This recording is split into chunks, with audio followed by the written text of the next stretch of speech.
The purpose of this presentation is to basically just explore different theories concerning artificial intelligence, artificial consciousness, the nature of the human mind.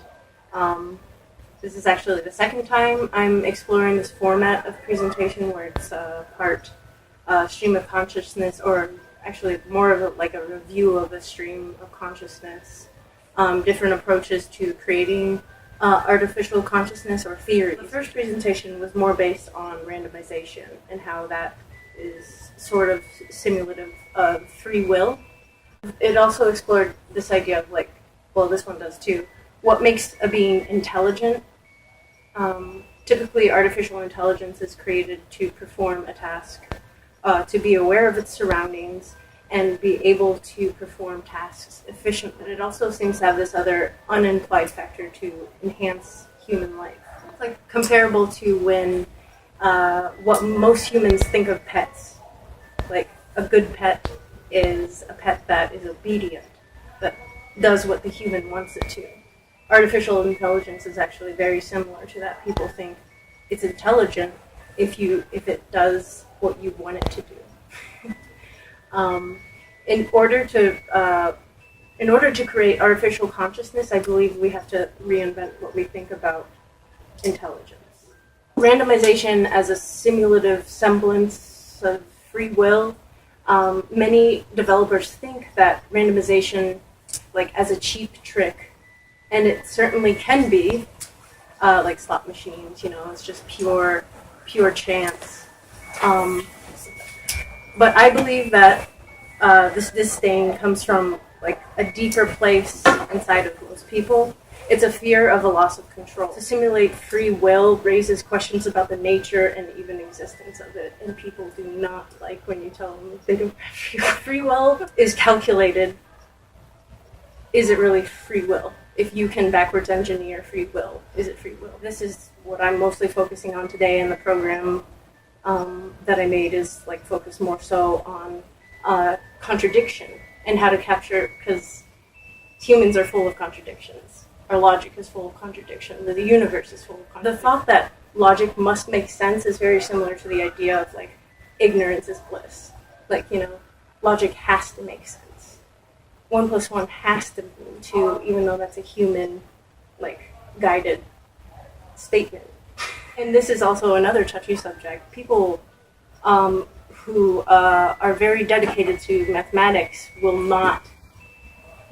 get as offended as someone who is like a very devout, believer of God. They will get just as mad if you try to tell them that like 2 + 2 doesn't equal 4. A thought exercise, like what if math isn't true? What if there is something even deeper than that to unlock and to figure out? But who knows? The world, it's just full of mysteries that defy all logic that we've come to know it as. And this doesn't mean that logical reasoning can't be like attached to it, but it does play on the nature of what is and what isn't. And so like is an exception to logic a mistake? A lot of like scientific method approaches say, oh, well, if it happens this many times and this happens this one time, just throw out that. But that's kind of like a weird approach, like, wait, what happened that time? A lot of times they'll say, oh, well, another variable affected it. But what do we lose when we throw away that circumstance, like that one time that it like just defied logic?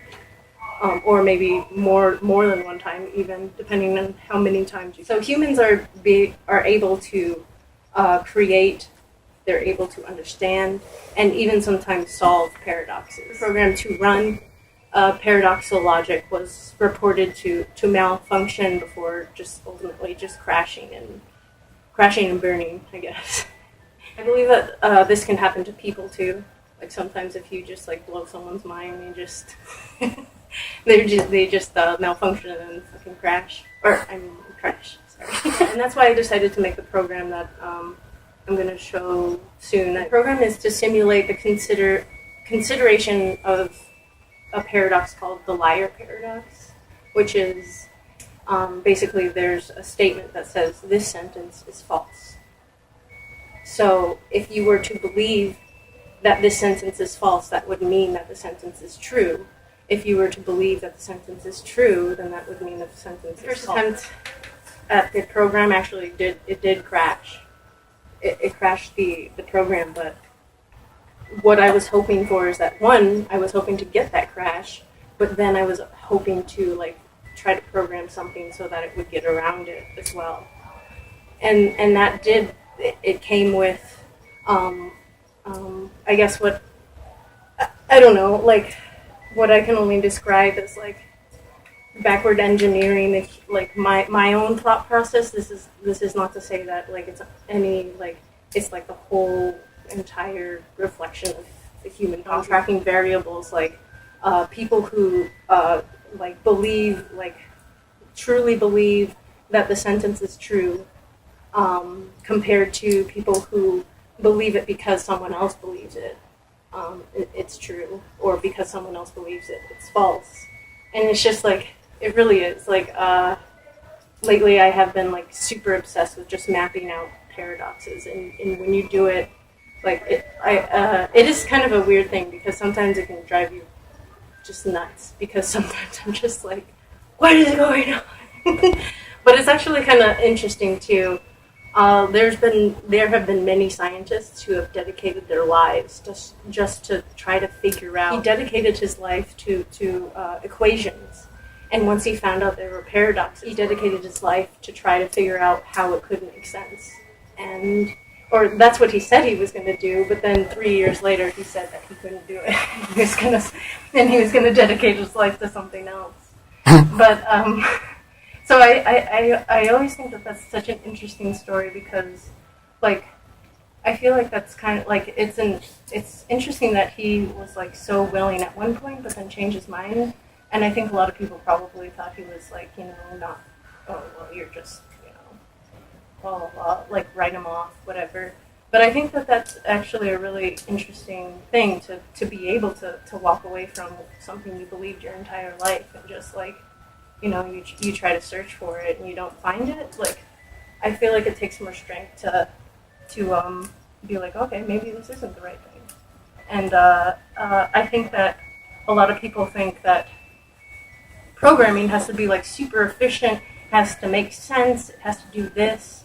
And I think, as far as, I guess, yeah, artificial intelligence, sure, depending on what you think is intelligent, but artificial consciousness, I don't think should make sense. I think it's probably a lot of even messy code writing. I mean, people are a mess. So why wouldn't the back end be just a jumble of nonsense? Sometimes, not all. I think another key to just unlocking the subconscious is to actually just try to listen, realize how it manifests in your real life too, because it does. And it does in the strangest ways as well. I think I'm getting into a topic that I can't exactly back up, so I'm going to back up. I'll show the program that I wrote. Right now, it's just kind of adding, people are being born. Some of them think that. So there's the perceived truth, or there's the perceived. There's people who truly believe that the statement is true. That's actually falsely labeled. There's people who only believe it because they believe someone else. And then there's the actual the universal basis. I didn't really know what to call it, but I suppose if anything it would be this maybe basis for that logic, which could change. I often try to think of the thought experiment of what if something in the universe, what if it just one element disappeared, and then gravity was not a thing anymore for us, and we just started floating up in the air. It's possible, there's wormholes, black holes. A lot of people think that, gravity is here, so gravity is always going to be a thing. But that's not necessarily true. A planet could explode somewhere and then, just change everything. Kind of what I was trying to capture here is this idea that there's this this semblance of an entity that's affecting how people believe things and why. And I mean, right now it's just a bunch of numbers. I'm still trying to figure out a way to represent it. That's pretty much all I wanted to kind of get at. And then the rest of the presentation, I just wanted to like open up for discussion or questions. I just wanted to see what other people thought about, or if any, if anyone has, and what they think about it, or like if you just like want to call me a derelict or something. I don't know. So where do you stand on the free will versus determinism? I'm still like, I really don't know sometimes. I feel like a lot of things are traceable, but like it's a strange thing. But at the same time, I think perhaps it's that some people do and some people don't. Kind of like how there's lucid dreams, and then there's dreams that your subconscious is more in control. And I wonder if the people who are able to be more in touch with their subconscious are able to have more free will because they are more in tune with it, like they're on the same level. Or maybe it's the opposite. Maybe people who are able to control their dreams are able to speak to that more, and maybe they have more of a capacity for free will. I don't know. It's an interesting question, though. What about you? What do you think? Do you have free will? I don't know. I just feel like a lot of like old like morality, like the tenets of old morality are sort of based on free will, like a lot of the things in our justice system. Mm-hmm. But then like our generation especially have a lot of like views that kind of reflects a lack of belief in free will. Yeah. I don't know. It's interesting. That'd be tough to prove either way. You actually run the program. I want to see what it does. Yeah, I mean it's running like as I'm talking, but what do you mean?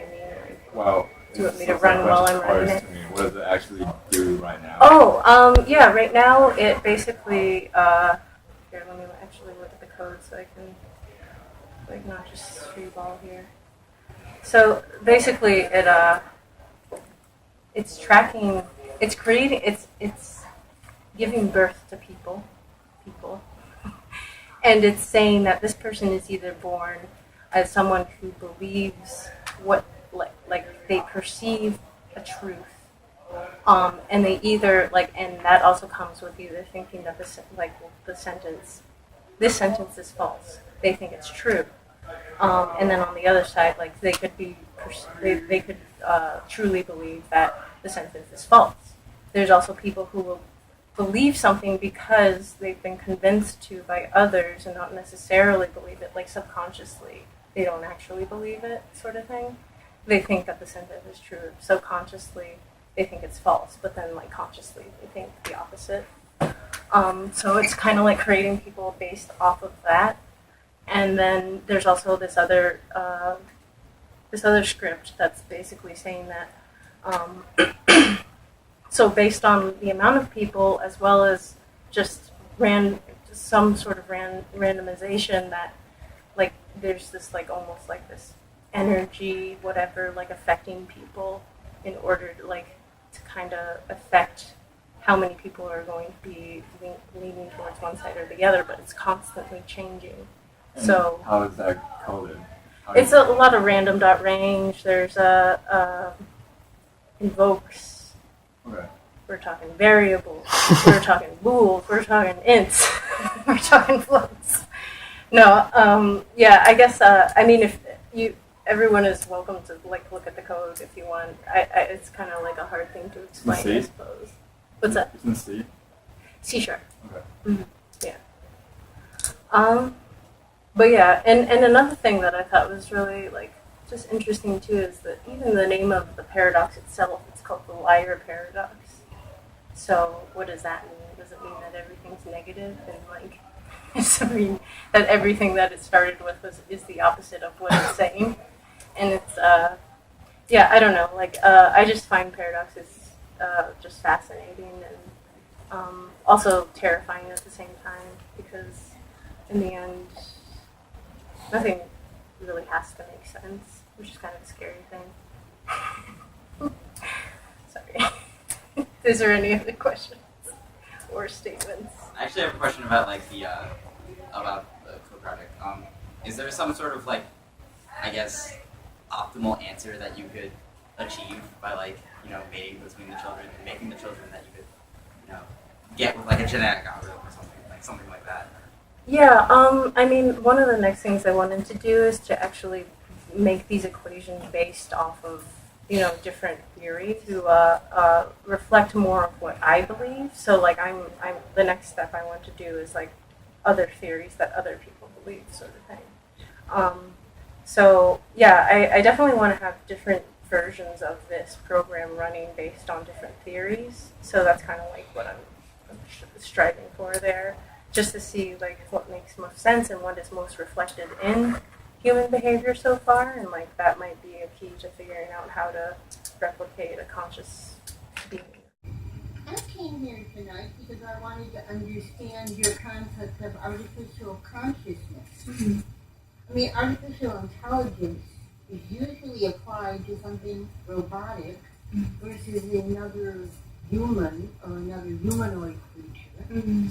But artificial consciousness, well, I'm trying to understand, that sounds like an accidental theory of something, and isn't that in some ways comparable to a child who we assume has consciousness and eventually intelligence, but isn't necessarily born with it?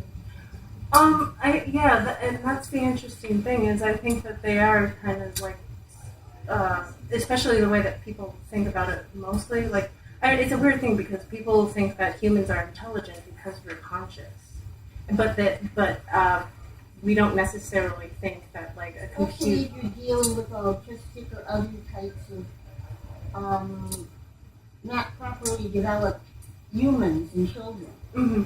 That teaches you that. I know a couple of cases. I've heard of one who has a woman who has a child whom he has certain levels he will never obtain. Right. But she's not sorry that he's around, and she does what she can. Right. And raises him. And she was just talking about the fact that they took him for a dental experience recently. Mm-hmm. And because of the nature of his problems, he has to be boarded. Mm-hmm. And then the dentist was attempting to decide whether he was going to apply what type of anesthetic. And Right. he came to the conclusion that he was better off not giving him any. Mm-hmm. And the boy, who is about, I think 8-ish, but does not speak Mm-hmm. and can't grasp. It's very hard to explain. Oh no, I've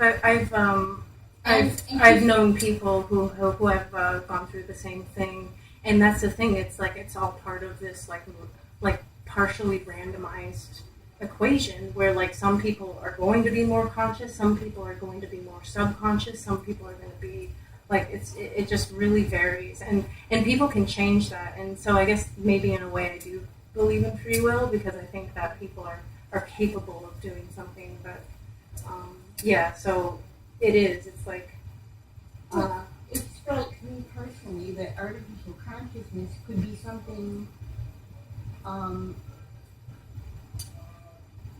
that applies to animal life. yes, of course. I've studied that a lot. Consciousness, like even panpsychism, the fact that my computer might have a consciousness. How am I supposed to know if it does or not? Like, I'm not the computer. But that's a theory that people believe. Like, it's called panpsychism, and people truly believe that every single atom has its own consciousness, and who are we to say that they don't? So it's like... That's a good question. Also, consciousness means self-awareness, it seems to me. And if you have animals, pets, anyone who has a cat or a dog knows they are very aware of themselves. Mm-hmm. They may not, their intelligence level, if you want to discuss that, is another matter. But they're quite aware of who they are and what they want. If they little tricks like coming up to you and telling you that they are starving to death.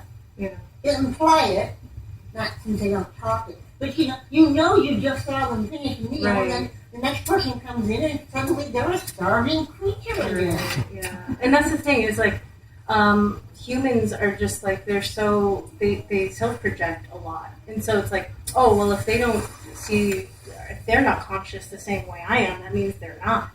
And like they do the tests with the dot on an animal, and if they don't are looking in the reflection, maybe they're just not as vain as people. I mean, we look in mirrors a lot, and we just look for imperfections. I'm sure they're just dot on my head, cool, And it is, we do that so much. We try to communicate with animals in ways that they could never talk back to us, like dolphins. We use our hands. Dolphins don't have hands, and we're trying to communicate to them with hands. It's very one-sided, and it's very just indignant.